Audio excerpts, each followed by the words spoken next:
Hi everyone, my name is Leah and my group will be presenting the social exchange theory. Nicole will be talking about the authors and history. Andre will define the concepts, principles, and rules of the theory. I will explain how this theory is applied outside this class and give one example. Jaden will give two more examples of how this theory applies outside small group communication. And Natalie will explain how this theory relates to and assists in small group communication and applies to social justice. Hi everyone, so as Leah said, I'm going to be talking about the who, how, and why. So who are the authors? Like any theory in science or theory at all, there's going to be one main contributor. In this case, it's George Hellman. George Hellman's actually the first picture on this slide, but we also have some other contributors that either influenced or later evaluated and I guess you could say edited his theory to their own ideas. The second picture is Peter Blau, and the third picture is Richard Emerson. We also have Harold Kelly, but I could not find a picture of him. So let's talk about George Hellman. George Hellman was born in 1910 in Boston, Massachusetts. There's not too much about his early life, but we do know he attended a prestigious preparatory school in New Hampshire. After attending that school, he later went on to attend Harvard University. In 1932, he attended and became a freshman, and he was a major in literature and English. In 1934, he was asked to join the Junior Fellowship Program for Sociology, and that's really when he started to get into the science field and the whole field. And he stayed there until 1939. After that, he was asked to join the Department for Sociology and became a professor. He had to leave for a few years for the Navy, but he returned in 1946 and kept teaching until 1970. Not only was he a teacher and an author, which I'll talk about, but he was also a member of some high standing associations in the science field, which include but are not limited to advanced studies in behavioral science. He was elected president in 1964 for the Association of American Sociology Association and the National Academy of Science.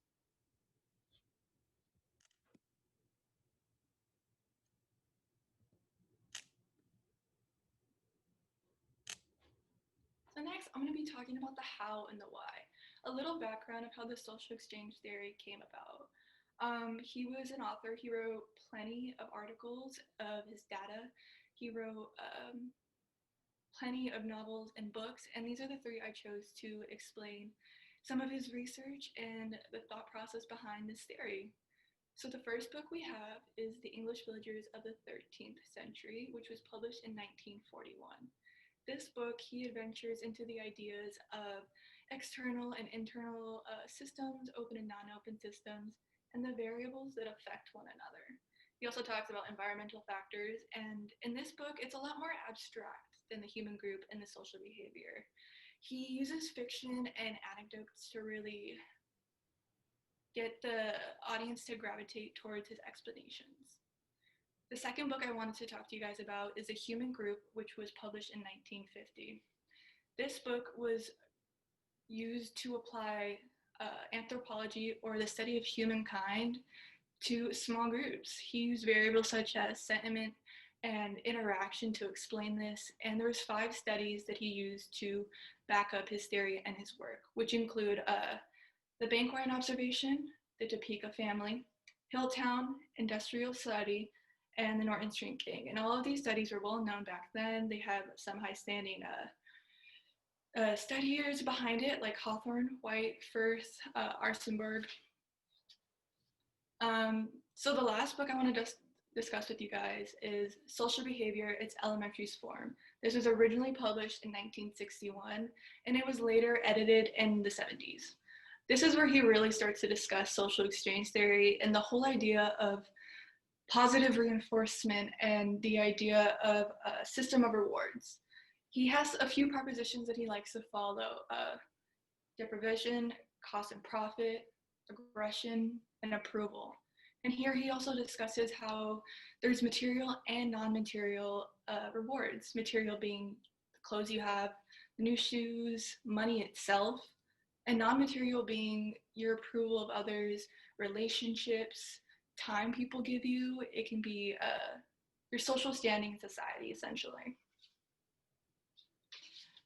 Before we move on, I want to talk about what influenced him. What really drew him to this idea of this theory, and what influenced all of the work he did in his life? And the answer to that is behaviorism. He was really inspired on the issues of social conformity and social influence, and how people really affected the choices others made. And the main psychologist, behavioral psychologist that inspired him was B.F. Skinner. B.F. Skinner was actually a professor for a few years at Harvard as well. Skinner wrote an article called Science and Human Behavior in 1953 that revolved around reinforcement, and that was one of the articles that really stuck out to Hellman and really turned on that light.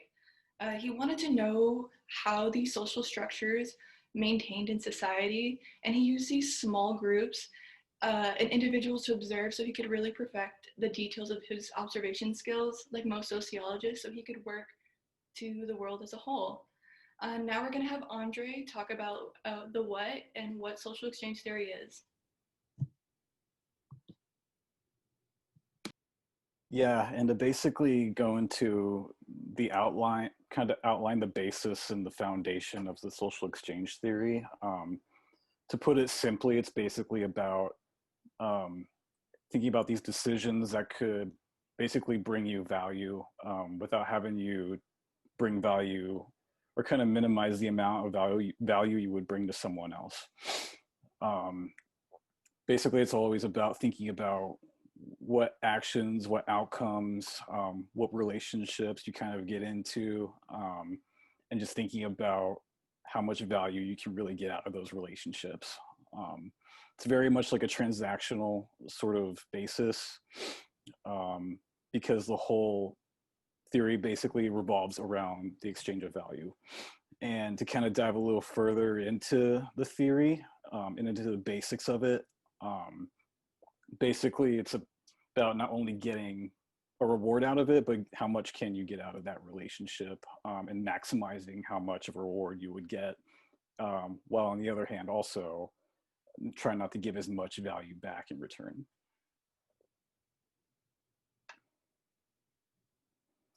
And some rules that apply to this theory, it doesn't really work on like a massive group level. It's more about face-to-face relationships. It's very much like on an individual basis. You know, it could work with maybe like 1 to 2 people that you could be talking to, but as far as like on a massive scale, it doesn't really apply so much. And these rewards that could be exchanged could pretty much be anything. You know, it could be physical or intrinsic of any kind of sort. So it could be like how much like loyalty or time someone could give to you, or even just money, like a new job, new raise. You know, it could just be, you know, groceries, or, you know, some new food at a restaurant, that sort of thing. And I kind of dove into this a little bit, but it basically, this theory also applies to like business, romance, friendships, pretty much any type of relationship you can think of, you know, politics. This theory kind of applies to all those different types of relationships. And just to kind of go into some of the concepts of this theory, basically people are going to look to past experiences when they sort of gauge, you know, new relationships, or that they kind of go into, and thinking about the value that that brings, as well as how much you would give to someone. Because generally when you go to think about things in the past, you kind of think about what works in your mind, what has worked before. So you'd kind of bring that to present day or future relationships. You know, a lot of these expectations would pretty much carry over, you know, like, you know, say like in the past, you know, if you were in a relationship and that person, you know, showered you with a lot of affection, you know, a lot of love, or gave you a lot to offer you as a human being, you're probably going to take those same expectations into the next sort of romance, you know, if that ever does happen. You're going to kind of expect that same level of sort of, you know, love and affection. And to go a little further, thinking about these sort of things, they're very much like a knee-jerk reaction. You'll think about the decisions, the actions that you make pretty much unconsciously. You may even like plan it out yourself consciously, but generally, if something works for you in the past, you're not really going to think about in the future, like, maybe that same thing will probably work again because it's worked before. And with that being said, however, rewards and expectations are going to be pretty much different wherever you go, from relationship to relationship, because it kind of, you don't really know really what the value that a relationship would bring until you get into it. For example, if you like used to work a corporate job of some sort and you had a project that you did that would eventually bring you like a $15 raise. That's just one example of just like something that would happen in the past that worked for you.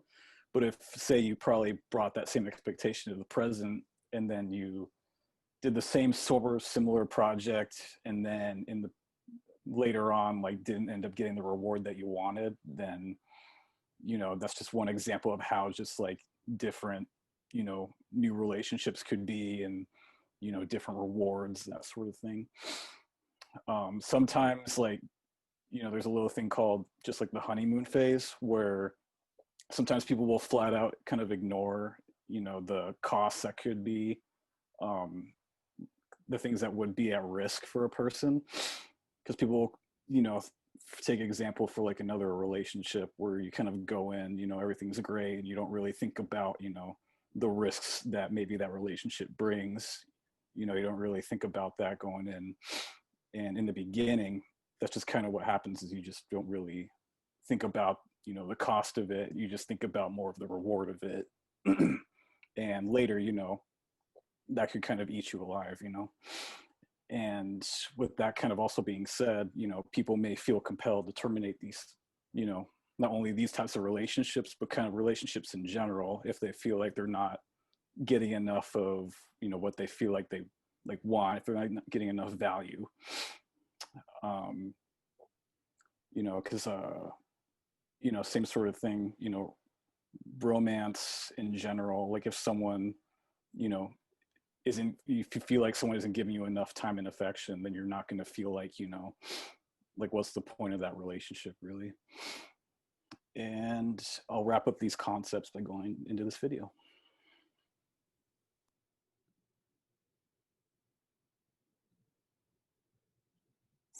The goal is to have an equal ratio of rewards to costs for both partners. The more costs we incur, the more we're expected to be rewarded. For example, if Philip has to give up 2 consecutive lunches for a work meeting, he may expect a bigger reward, such as a bonus rather than an additional baseball ticket. Inequity results when the costs far outweigh the rewards of the social interaction and negatively affect the relationship.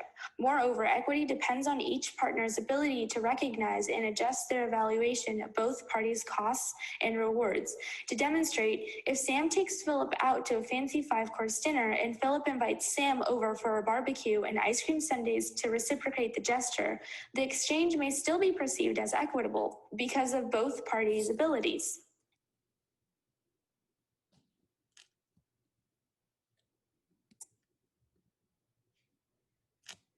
Okay, so as Andre said, this theory can be utilized in many other areas outside of communication studies. It can be applied in relationships, occupations, and even in the way we treat strangers. That leads us to consider more particular subjects such as business, sociology, and psychology. So, in business, a person usually only makes a trade or enters a new business deal if it benefits themselves. They have to outweigh the risks and rewards. If the risks are greater than the rewards, they most likely will not proceed. An example of this would be I meet someone through a mutual friend. Since I trust my friend, I start to trust this person. They seem nice and they want to start a new business with me selling plants because I study botany. This sounds like a dream come true to me. But as I spend more time with this person, I realize they are rude and only self-serving. They want me to grow the plants, and they want me to put the majority of the money in. I realize this deal is unfair, and I have to turn it down because the risks are far more greater than the rewards. On the contrary, if this person was to offer me a deal where they put the majority of the money in and I grow the plants, I would think the rewards would be greater than the risks, and I would take the deal. So, relationships is a great example of the social exchange theory because it's basically used in any form of relationship. And the reason that you have all these relationships with all these people is due to the social exchange theory. And if it were not for the mutual benefit that this theory provides, then we would not have any friendships or relationships or anything like that at all with other people, because quite frankly, there would be no reason, because all of the cost would outweigh the reward. Whereas in a family situation, you tend to be more close with like cousins or aunts or something that you're typically more relatable with. So if you have more in common, you're able to share more with each other, and you're able to gift them things and find rewards and benefits that work for both of you because your interests are similar. Whereas if you were to be hanging out with like your grandfather who barely speaks your language nor likes any of the same things that you do, then yes, it would be great because you're spending time with your family and that's the reward, hence why you still interact with this person. But if it were not for that connection, you would have nothing in common, therefore there would be no reward, and you would not associate yourself with this person other than the fact that they are your family. Now, with romantic relationships, this kind of goes a little bit all over the place, as this is kind of why people break up and then get back together. It's you kind of find your time as to where you both have the similar interests. And when the interests no longer serve you and people change as they grow, then you tend to break up. Such as in this movie that we have a clip from where Jennifer Aniston complains to her husband that they have been fighting a lot because he's doing things for her, thinking that it's a good reward, whereas it's a cost for her to have to go do these things for him because it's not things she enjoys, it's things he enjoys. And at that point, you'd have no reason to still be with each other because there is no longer a reward, because the rewards are different in each person's world. This is also relevant when it comes to friendships, because a lot of friends, we have way more friends than we do relationships in our lifetimes. And friends come and go a lot quicker and tend to not last as closely relatable. Now, this is likely because of the social exchange theory, and we become friends with these people for the same reason that we get closer to certain family members than other family members. And these friendships come out of, like I said earlier, a mutual benefit because you guys have more in common. And the reason that you choose your friends is because they enjoy the same things you do, therefore you can both receive the same benefit at the same time.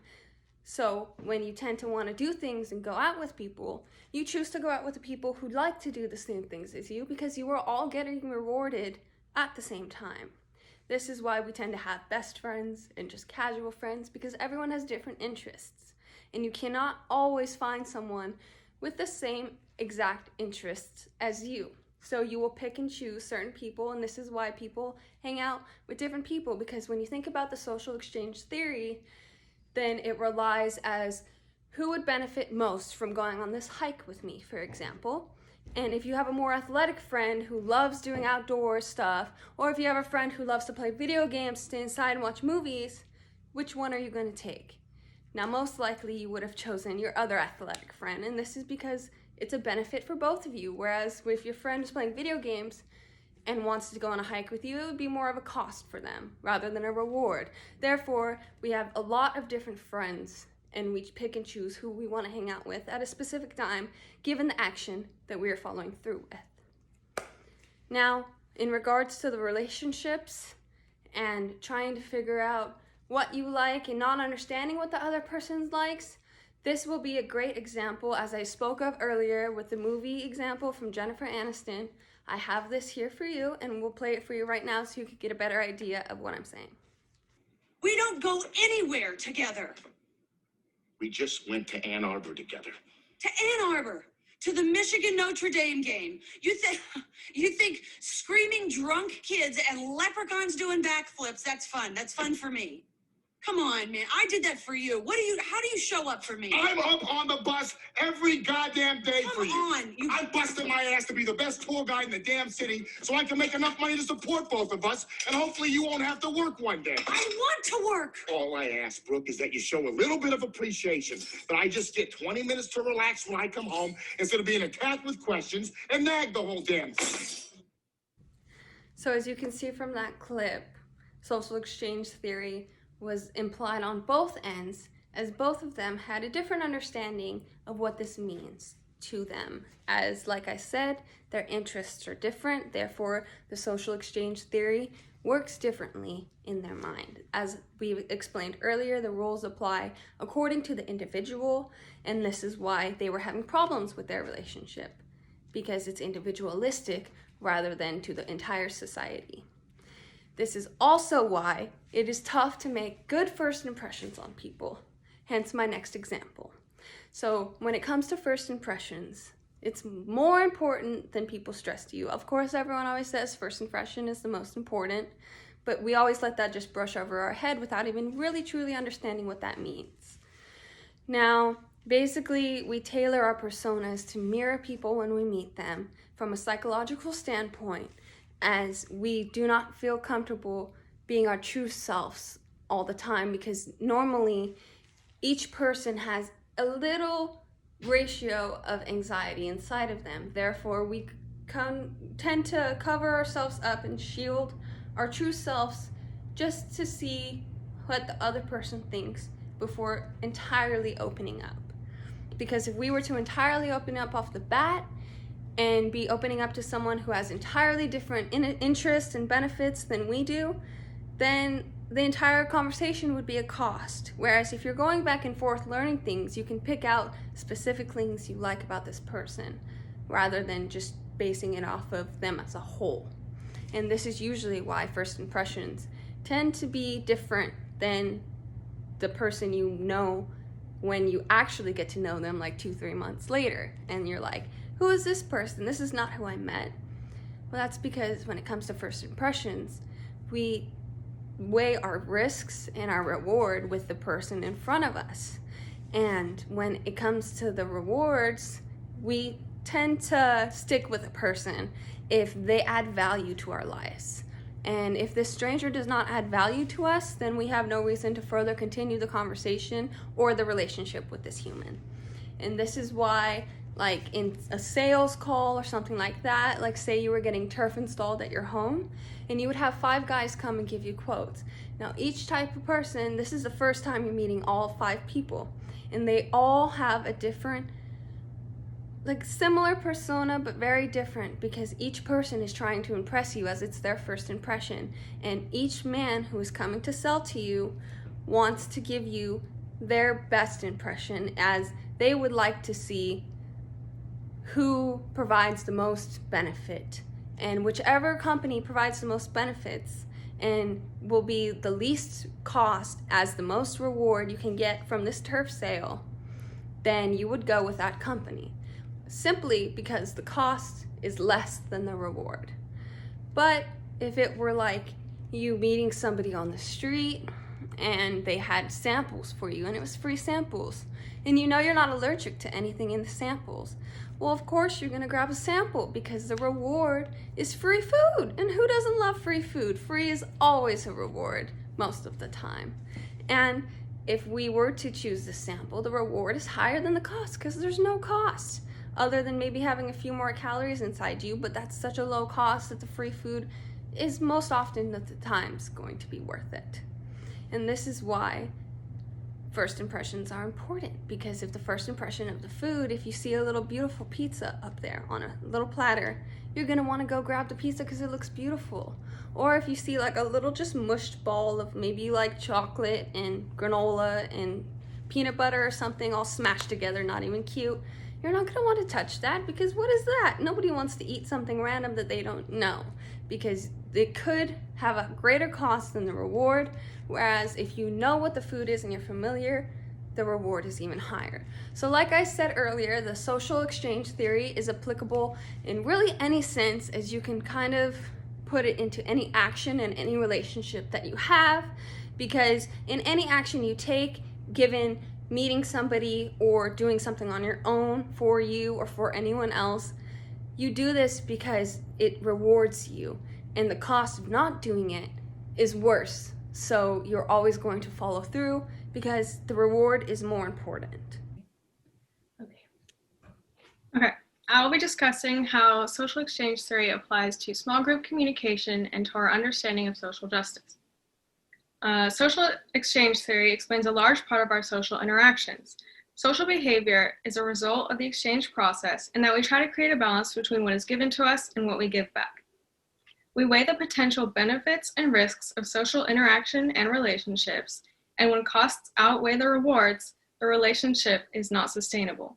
Costs might include things like time, effort, money, anxiety, or frustration, and rewards would include companionship, belonging, or achievement. This relates to small groups because when we are put into teams to work with other colleagues, students, peers, or associates, we begin to look for value within the relationships and bounce off the exchange of both verbal and nonverbal interactions to judge the balance between what is given and what we give back. This balance tells us if the group dynamic and the interpersonal relationships within it are beneficial and whether or not they'll be successful. So as long as the rewards outweigh the costs, the relationship and the group as a whole are profitable to us. For a group to work well, all members must feel like there's equal work being put in and equal reward. Communication is a transactional process, meaning it is simultaneous and multi-directional among a group. This means that regardless of who's speaking at any given time, each member of the group is exchanging interaction through words and nonverbal cues such as eye contact or body language. Additionally, in working in small groups, we exchange mutually crafted understandings that help to build the efficiency of the group. Social exchange theory can be applied to our understanding of social justice when we look at how different people might have different concepts of cost and reward. By Google definition, social justice is the relation and balance between individuals and society measured by comparing distribution of wealth differences from personal liberties to fair privilege opportunities. Social exchange theory explains that in any interpersonal relationship or group, there's a cost-benefit analysis that naturally determines how sustainable that group will be. As I mentioned before, costs might be time, effort, anxiety, or frustration, and rewards might be companionship, belonging, or success. However, there is no true consistent value placed on these different types of costs and rewards. So if everybody's costs are different, and there's no equality in terms of how much it costs somebody to be a part of something, it is not a socially just situation. This might mean that it would be more difficult for people to want to contribute to the exchange process because they do not believe the costs are equal and therefore the rewards are not equal. In conclusion, social exchange theory works best in a socially just situation and applies to our understanding of the inconsistencies in social justice. This concludes our presentation. Thank you.